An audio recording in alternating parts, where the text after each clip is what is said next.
Hello, Diamonds. Mrs. Krasko here, and I am wearing a t-shirt that says thankful. And I put this on this morning and started kind of thinking of everything I was thankful for. And one of the first things that popped into my head was you, my class, and the community and family we created this year. So I thought it would be fun if anyone wanted to post anything on our blooms or on this page of something that you're thankful for. It could be more than one. Maybe there's a couple things that pop into your head today. Anyway, I'm here to read chapter 3. I hope you're all into this book, Freckle Juice. When we left off, I believe Andrew was heading home. Yes, he was heading home with the recipe that Sharon gave him. Hopefully, maybe you had a chance to talk to somebody about the book and what you thought would happen next, any predictions you made. It's always fun to see as a reader when you make a prediction. It's always fun to see if that actually happens. All right, so here we go. Chapter 3. Andrew ran all the way home. Then he remembered he had to go to Mrs. Burrow's house to get the key. The secret recipe for freckle juice was folded carefully in the bottom of Andrew's shoe. He was going to put it inside his sock, but he was afraid if his foot got sweaty, the ink might blur and he wouldn't be able to read it. So inside his shoe was safe enough. Even if it was windy, nothing could happen to it there. Andrew's pretty clever. He made up his mind not to read it until he got home. He didn't want to waste any time getting there, and he wasn't the world's fastest reader anyway, even though he'd gotten better since last fall. Still, there might be some hard words that would take a while to figure out. Andrew pressed Mrs. Burrow's doorbell. "Hello, Andrew," she said when she opened the door. "You're home from school early." There's Mrs. Burrow's. And if you remember in chapter 2, Andrew's mother explained why she was going to Mrs. Burrow's house. "I ran all the way," Andrew panted. Ooh, there's the word panted. And this author, Judy Blume, put said to bed and used a more exciting word. I like that. I like that choice she made. "How about some milk and cookies?" Mrs. Burrows asked.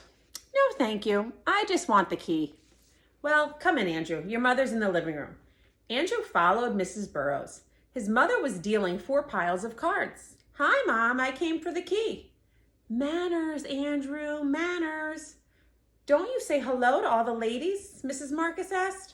"Oh, hello," Andrew said. Mrs. Marcus reached for her purse. She opened it and gave Andrew the key. "Change your clothes and play outside. I'll be home by 4 o'clock. That only gave him an hour. He hoped the recipe didn't say to cook anything. He wasn't allowed to turn on the stove or the oven. Andrew dashed to his house, unlocked the front door, and took off his shoes as soon as he was inside. He pulled out the secret recipe and sat down on the floor to read it. It said, well, there it is. I'll read it to you. Sharon's secret recipe for freckle juice. 1 glass makes an average amount of freckles. To get like Nikki Lane, drink 2 glasses. Mix all these things together, stir well, and drink fast. Grape juice, vinegar, mustard, mayonnaise, juice from 1 lemon, pepper and salt, ketchup, olive oil, and a speck of onion. P.S. The faster you drink it, the faster you get freckles. Andrew read the list twice. It didn't sound like much of a secret recipe. His mother used those things every day. Of course, she didn't use them all together. Maybe that was the secret part. Well, he had paid 50 cents. He might as well find out. He climbed up on the kitchen counter so he could reach the cabinets. He found everything except the lemon. That was in the refrigerator. And the onion. Mrs. Marcus kept onions in the basement in a bin. Andrew ran downstairs and selected a small one, since the recipe only called for a speck. With or without the skin, Andrew wondered. So you might not have heard the word speck before. Well, maybe it's not a word that you use a lot, but you can kind of infer what it means from the way that the author wrote about it here. Tell somebody, what does speck mean? Tell someone that's sitting with you. He chose a big blue glass. He'd start with just one glassful and then drink another if he wanted more freckles. No point overdoing it the first time. That's what his mother always said.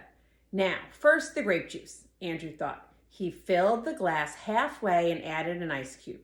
All drinks tasted better cold, and he was sure this one would too. Then he added the other ingredients one by one. His mother had two kinds of vinegars, wine vinegar and plain vinegar. Andrew picked the wine one. He put in some hot mustard, 1 spoonful of mayonnaise, and plenty of pepper and salt. Then some ketchup. That was hard to pour. But what about the olive oil? His mother had vegetable oil, but no olive oil. Maybe the stuff that looked like water in the olive jar was what Sharon meant. He put in a few spoonfuls of that. Now for the lemon. Andrew cut one in half and squeezed. Oh no, a seed dropped in by mistake. He picked it out with a spoon. He hated pits in his juice. Now all he needed was that speck of onion, and he was all set. He stirred up the drink and smelled it. Oh, it smelled awful. Just plain awful. And another thing Judy Blume did here. If you can see, she wrote those words all in capitals. Tell somebody why you think she did that and if you agree with that choice. He'd have to hold his nose while he drank it. He stuck his tongue into the glass to taste it. Ugh, terrible. He didn't know how he would ever manage to get this down, and fast too. It said to drink it very fast. That old Sharon, she probably thought he wouldn't be able to drink it. Well, he'd show her. He'd drink it all right. Andrew held his nose, tilted his head back, and gulped down Sharon's secret recipe for freckle juice. He felt like throwing up. It was that bad. But if he did, he'd never get freckles. He had to be strong. Andrew crept into his mother's bedroom. He didn't feel well enough to walk. He sat on the floor in front of a full-length mirror, and he waited and waited for something to happen. That is the end of chapter 3. So maybe you can have a conversation with somebody. What do you think's going to happen after he drinks the freckle juice? Will he get freckles? Did he drink it fast enough? Will the olive juice count for olive oil? I don't know. We'll have to see tomorrow. And I apologize. I promised I'd put Bauer in my video today. Bauer is actually out for a walk with Mr. Krasko and Ava around the block. So I will get him on a video tomorrow or the next day. I promise you. I hope you're all well. Miss you so much. Remember, I'd love to hear something that you're thankful for. And like I said, I'm thankful for you guys. Take care. Happy Wednesday. Bye-bye.